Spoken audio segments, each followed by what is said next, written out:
সম্মানিত মাছ চাষী ভাই ও বন্ধুগণ, আসসালামু আলাইকুম। আশা করি সকলে ভালো আছেন।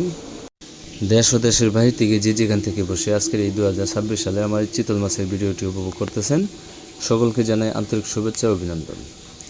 তো মাছ চাষী ভাইয়েরা, আপনারা বর্তমানে স্ক্রিনে দেখতেই পাচ্ছেন, এগুলো হচ্ছে যমুনা নদীর চিতল মাছের পোনা।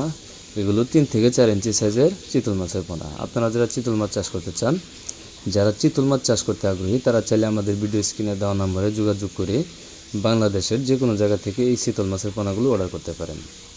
আমাদের কাছে বর্তমানে 3 থেকে 4 ইঞ্চি, 4 থেকে 5 ইঞ্চি বা 5 থেকে 6 ইঞ্চি সাইজের চিতল মাছের পোনা অ্যাভেলেবেল রয়েছে। আপনারা চাইলে যে কোনো সময়ে কল করে যে কোনো জায়গা থেকে এই চিতল মাছের পোনাগুলো অর্ডার করতে পারেন। এই মাছগুলো আমরা পিস হিসেবে বিক্রি করে থাকি। আর আপনারা যারা এই চিতল মাছ চাষ করতে চান, এই চিতল মাছগুলো যদি আপনি 1 বছর চাষ করেন, আপনি 3 থেকে 3.5 কেজি বানিয়ে আপনি বাজারে বিক্রি করতে পারবেন। আর এই চিতল মাছ চাষের ক্ষেত্রে আপনার সর্বোচ্চ প্রতি শতাংশে 15 থেকে 20 পিস এই চিতল মাছের পোনাগুলো চাষ করতে পারবেন। এগুলো খাদ্য হিসাবে আপনি বাংলা যে মাছের রেণুগুলো আছে, ওই রেণুর ধানিপনা বা গুঁড়াগাড়া, এগুলো মাছের খাদ্য দিলে এই মাছগুলো খুব দ্রুত বেড়ে ওঠে।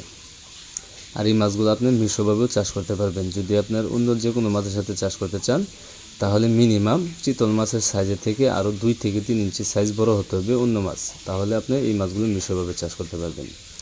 তো মাছ চাষি ভাইয়েরা, আপনারা যারা মাছ চাষ করতে চান, যারা মাছ চাষ করতে আগ্রহী, তারা আর দেরি না করে আজই আমাদের সাথে যোগাযোগ করুন।